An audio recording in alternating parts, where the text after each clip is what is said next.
Hello, everybody. Thanks for joining us for this last day of content. Today, we're going to be talking about how to bring deep tech projects to fruition throughout the world. And we have an extraordinarily interesting group of people. And I would love for them to take a moment each, a couple of minutes each, to describe their roles and their journeys and how they fit into this landscape of bringing transformational products to industrial scale. And I'd like to frame this in the context of 5 years ago, we set out to build a firm around this idea of AI in the physical world. And everybody we went to see said, "What's AI?" And we don't know what you're talking about. And then ChatGPT had its moment and everybody's like, "Oh, AI is going to write my email." And we're like, no, we're going to build things that control industrial processes. We're going to build advanced operating systems for robots. We're going to bring autonomy to a whole host of new domains. We're going to revolutionize supply chain and logistics. And people are still squinting, kind of going, what, maybe? And now the companies are maturing. We're seeing this come to fruition. One of the biggest challenges is there is often a giant gap between what a founder has to say and the ability to diligence that, whether that is a new compound, whether it's a new semiconductor process, whether it's a new service for oil and gas. And yet, at the same time, you have Jensen getting up on stage at the NVIDIA annual meeting and saying, the physical world is going to be the most important expression of AI that will exist for the next 25 or 30 years. And this esteemed panel of people is creating those changes, is creating that environment, and in large part, has crossed that chasm, has navigated that gap. And so what I will start with Areije to describe a little bit about where you are and what you do and how you came to be on this stage. Thank you so much. So I'm Areije Shakar. I'm the CEO of BE Ventures. It's Bapco Energy Ventures. It's the venture arm of the national oil company in Bahrain. Newly established. It's just a year old, actually, and we've been in active kind of deploying and looking at different technologies that we can help implement on our current business units, whether it's in our refinery, our upstream business, our retail businesses, and then also how we can help support our energy transition and decarbonization goals. And so, technology is always that famous buzzword that everyone talks about, but for us, it's are we able to effectively look at technologies that can help, create dollar value for us, but also strategically help support, create efficiencies for our operators, for the people who are out on the fields, and really look into the future on how we can really, be kind of like a sandbox for the region as we look at new energy technologies to help spread across, the GCC. I have so many questions for you. Jan, you are the European representative here. Talk a little bit about what you're working on, and then we'll come back to some specific questions about Europe. So hi, I'm Jan. I'm the CEO of Future Energy Ventures, pan-European venture capital manager. I'm investing into energy since 2002, so a long time ago. I've experienced the early days of PV, wind, and all this kind of asset classes. But what we are really focusing on in Future Energy Ventures is the intelligence layer of the energy transition. And what we see right now in Europe is there's coming more and more renewable into the system. Some days we have 150% of energy. We could serve 150% of the energy demand, which is created. And we need a lot of intelligence, artificial intelligence, foundational models which help us to understand the weather better, which help us to algo trade in the markets, and so on and so forth. We are really focusing on that type of investments, including the electrification of buildings and transportation, which is a huge part of the energy transition. If you connect all the dots together, then you have a decentralized energy system in the very end. And we are supporting deep tech company since 2016, and happy to share my views about due diligencing. Amazing. And Bruce is not the grandfather of venture capital in Saudi Arabia, the corporation. He's just not. I'm certain of it. Do you think? No. Well, they started first, right? So, Yeah. Okay, Bruce. Yeah, I'm not going to make any claims like that. But good morning, everyone. Bruce Niven. I'm the Chief Investment Officer of Aramco Ventures. So I've been with Aramco for 14 years since we started the VC program here. It's now 7 billion under management, and we have, I would say, sort of three main areas where we invest, or three main programs. We invest in technologies, much like Areije, where we can deploy in the company for operational benefit. We have a large sustainability program, which is both for operational decarbonization and also developing new energy businesses. And then our Prosperity 7 program, which is quite unusual for a corporate VC. It really functions more like a private VC. So investing in digital and deep tech, and with a sort of long-term diversification objective for the company. We're a global group, so we have people on the ground, obviously here in Saudi, where we're headquartered, but in the US, Europe, China. We're also opening now in India as well. Amazing. So one of the challenges, particularly working in energy, is that prospective investments at scale are going to require a large amount of capital. This is not something that, we're going to put $3 million in and get to some commercial agreement.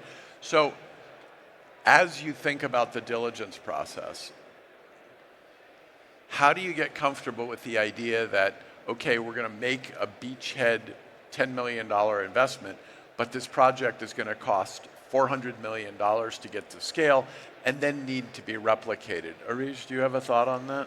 So, from our perspective, we've just been, it's like, humble compared to my fellow panelists in terms of how long we've been doing this. I don't know, a year's a long time. A year? Yeah, maybe. Depends. I think what is really beneficial when we're coming from like a corporate VC perspective is the ability to kind of take these technologies and automatically kind of de-risk it by trying to see how it actually applies into our business units, especially, whether it's applying to our refinery or our upstream business. But like you said, it requires a lot of capital. But I think where if you stage, you kind of stage it in a way that, okay, if this works, then we can put in more money, and if it, continues to kind of, and so creating an environment within the ecosystem that you have to kind of de-risk it, I think can be maybe an easier path. But then you also need to think about, how much money you want to kind of invest at the beginning and the valuations, and when do you want to exit and be able to kind of, look at that pathway as well. So it's an interesting balance, at least from a corporate perspective. Yeah, no, Bruce, on that, it's a conundrum because we always look at, okay, $20 million gets us to this lab scale demonstration, but to be relevant, you have to find both the pockets, the will, the political environment. How have you crossed that or addressed that? It is extremely challenging, right? Climate in particular, and especially when you're doing the hard stuff, right? The really capital-intensive, plant scale, $100 million project type of technologies. It's very different if you're doing sort of, software to optimize some energy system. That's easy, relatively.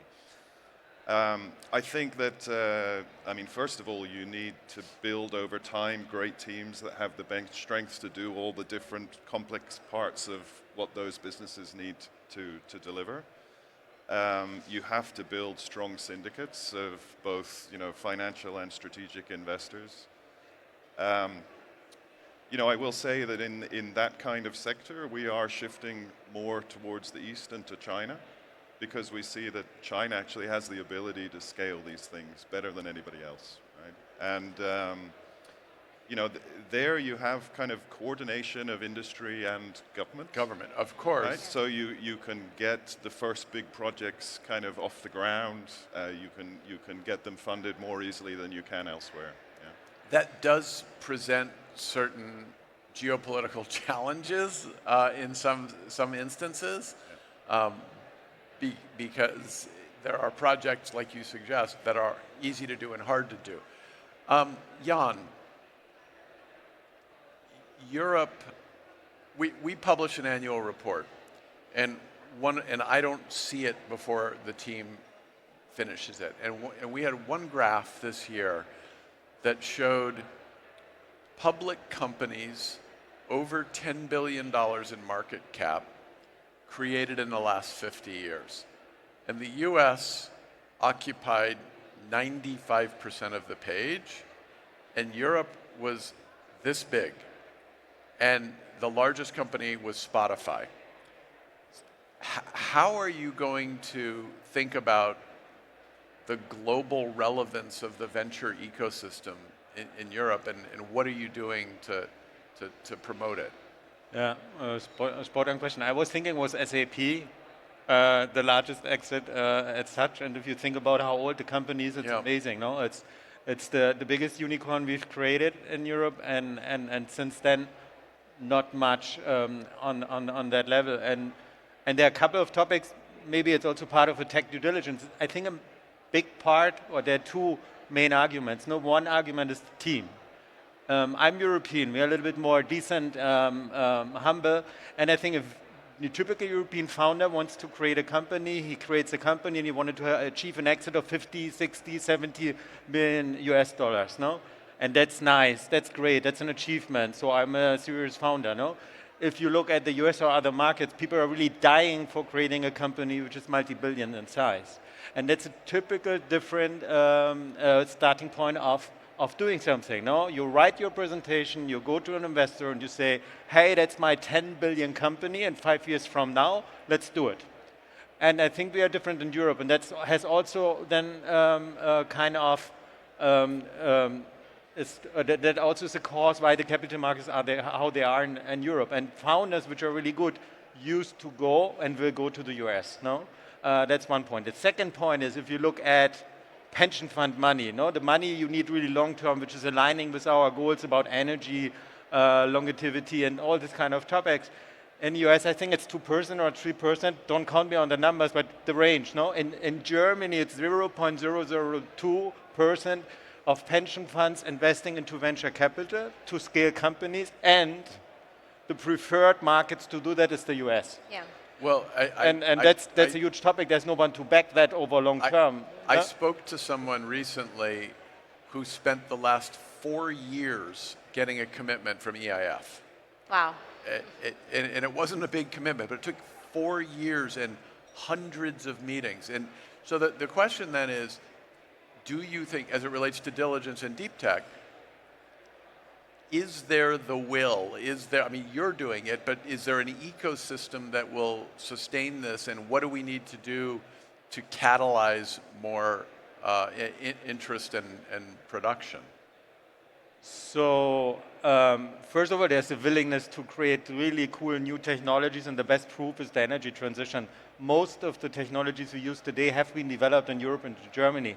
However, it has been scaled in a business sense in Europe to a size which is decent and sizable, we've discussed. I think the tools we use need to change, no? And you see that also in the current geopolitical situation right now, no? Europe, we are manifold. There's so many countries with different laws and different, I would say, ways of thinking about things. And we need in Europe, we need all countries to agree, or the European Union. No, I'm just talking about the European Union as an example. We need all countries to agree to do something. So that's not strong leadership. And we are in a situation and we wanted to scale, be quick and accelerate.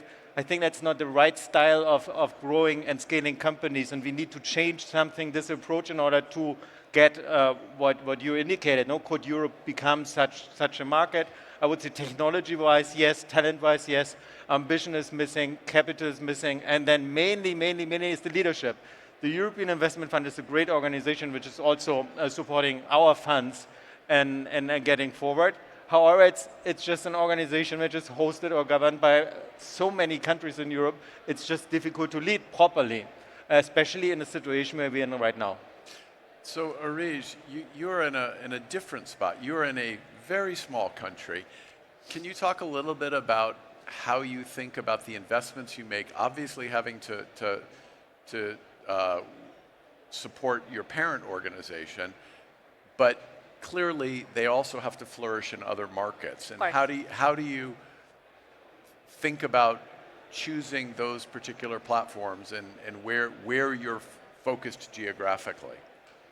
So we don't really have a particular geographic focus now in our kind of first year. We're getting to know all the different markets and where we can see the best complementary technologies for us. You're right, we're a small country, but we also have, a very efficient system. Our ecosystem is all 1 degree away from us. We have access to decision makers, and effectively, we also have a very unique, industry in our oil and gas space, from upstream all the way to downstream.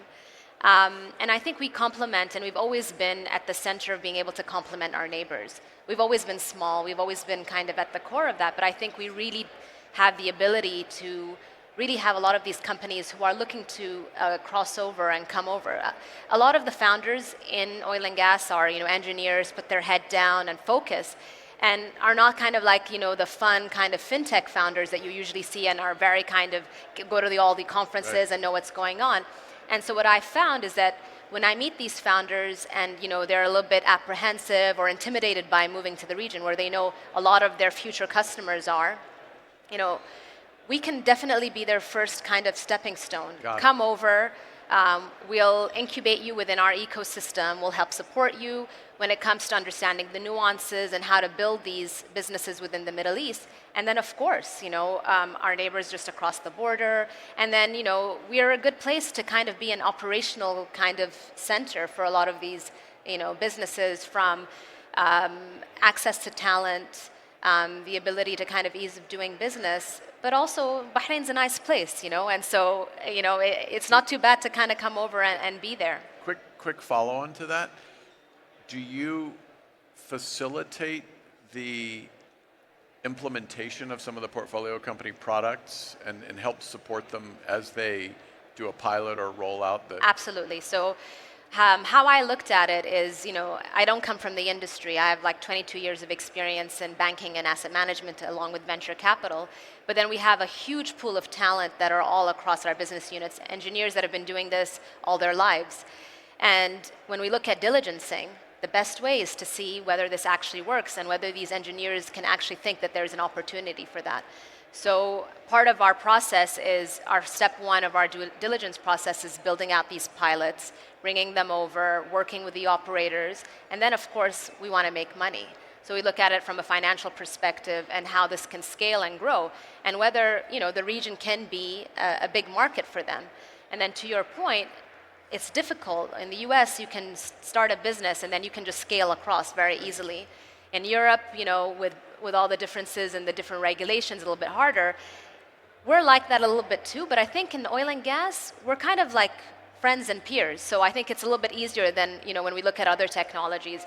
And I'm excited because I came from kind of financial technology, and I'm like, this is we have our challenges, but at the end of the day, there's an opportunity because we all can work seamlessly together across, Saudi Aramco and ADNOC and our peers in, Qatar and Kuwait, etc. So I'm very excited about this. Nice.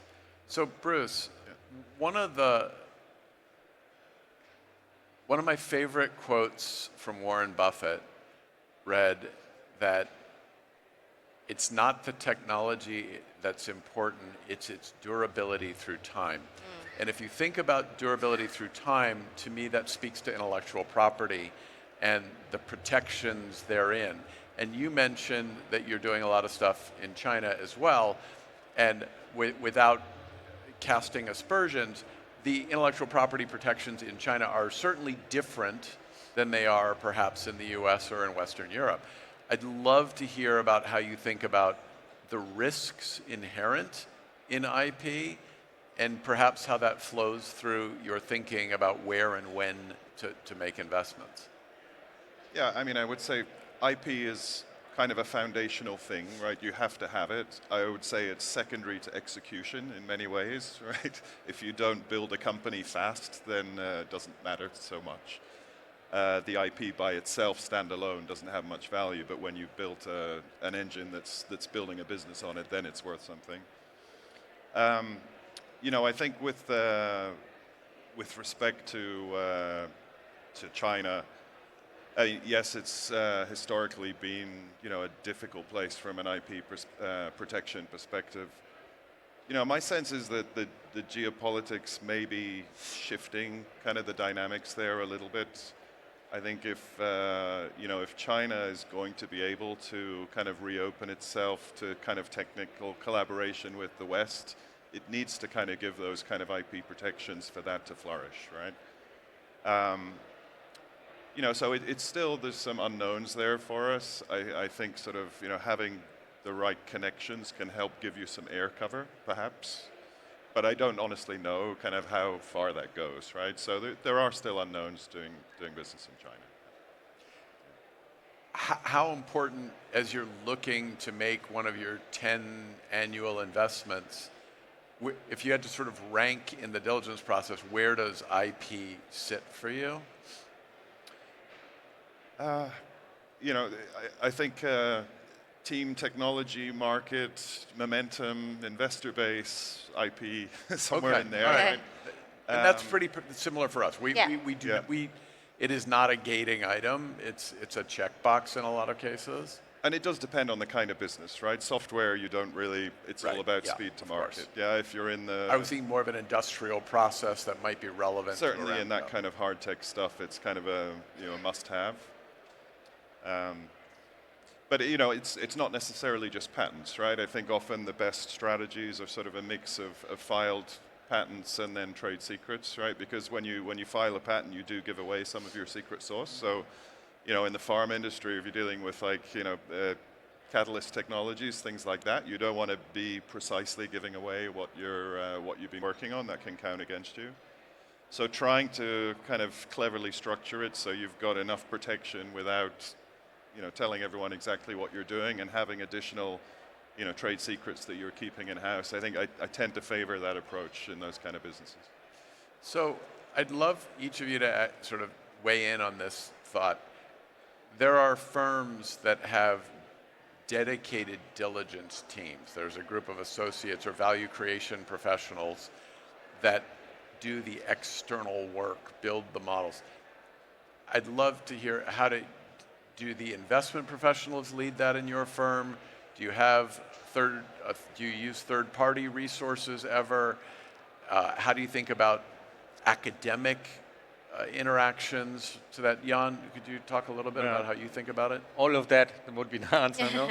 But simplifying, we are in our fund we have two in-house secret sources, which is people and which is technology, where we really also try to have our own capabilities to see and understand in early stages, is it the right team and is it the right technology?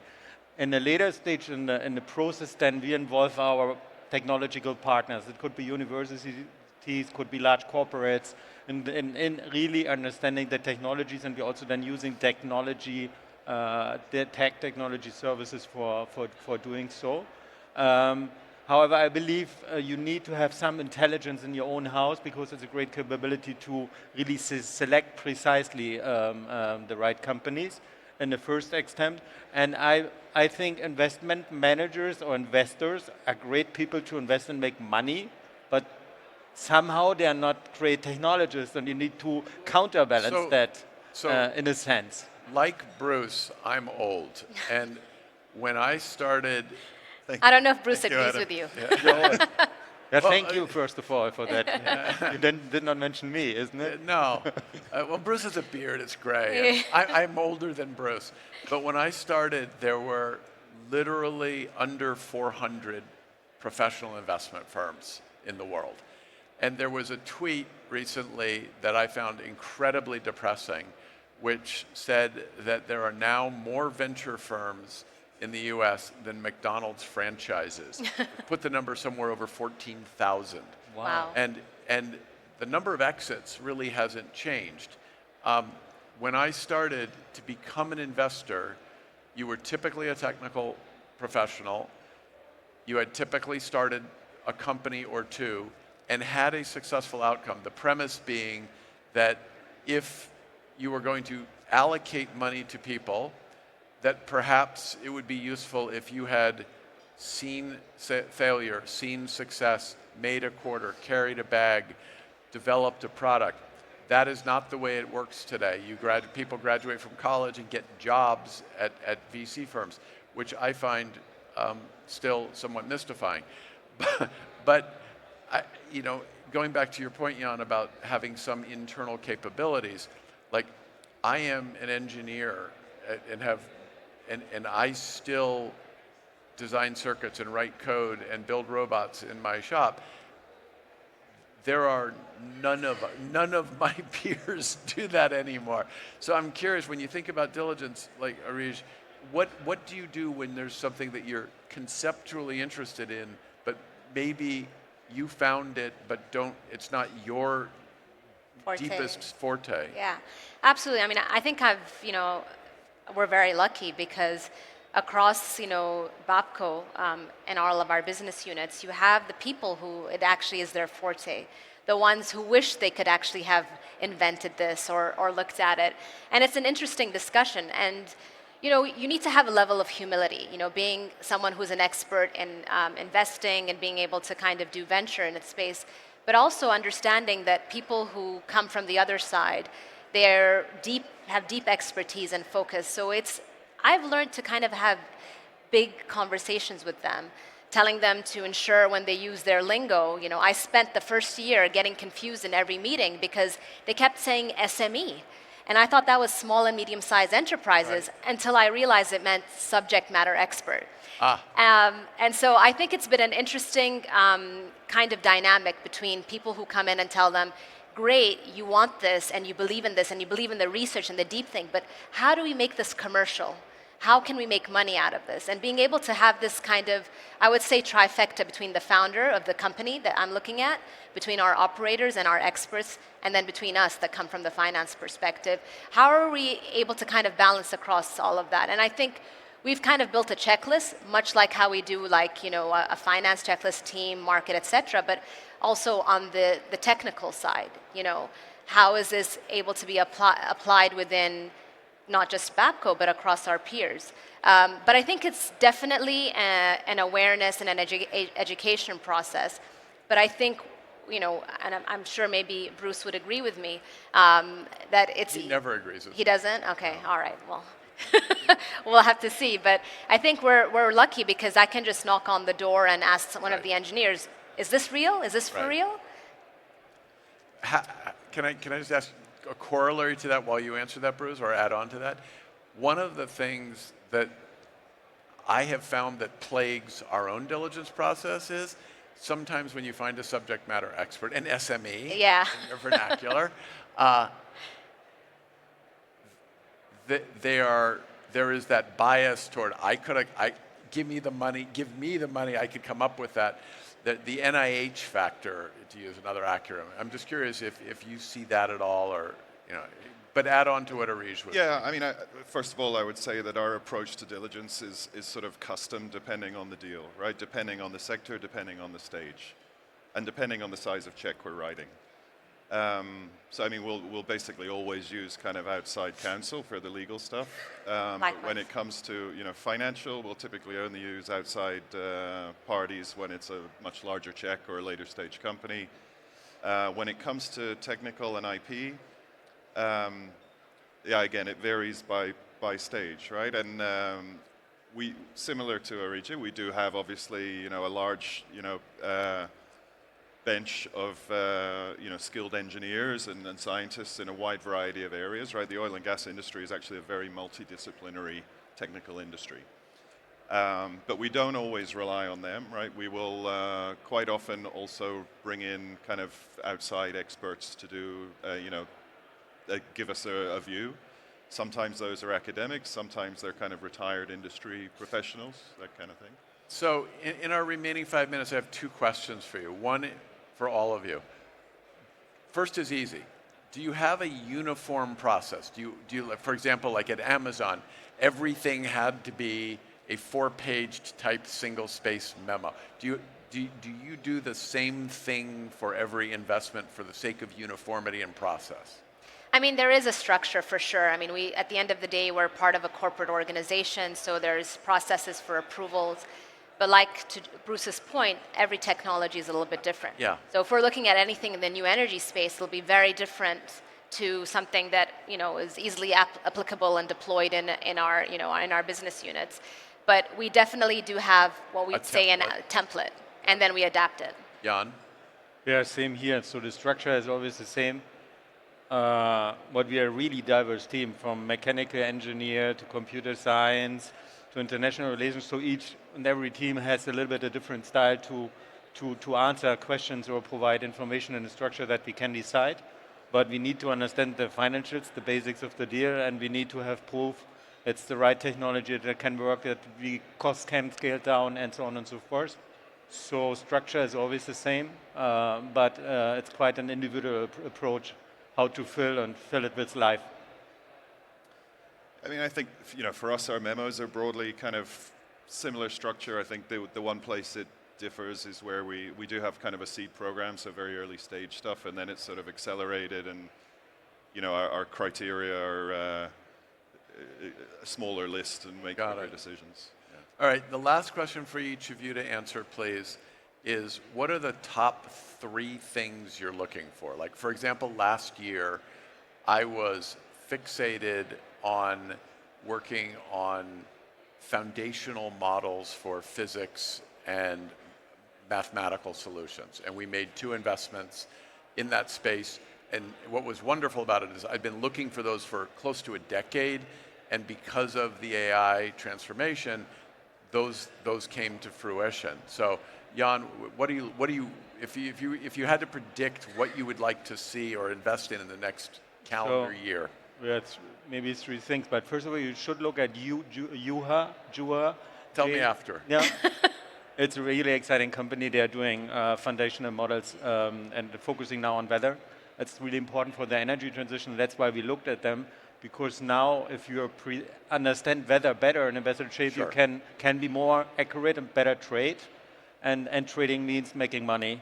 And we are looking into, for example, also algo trading companies, which are optimize the energy used or not used of batteries. That's a really exciting space, this intersection. And if you do batteries, then you can add more and more renewables to the place. It's a really exciting space, really money-making space right now in a German, European energy markets.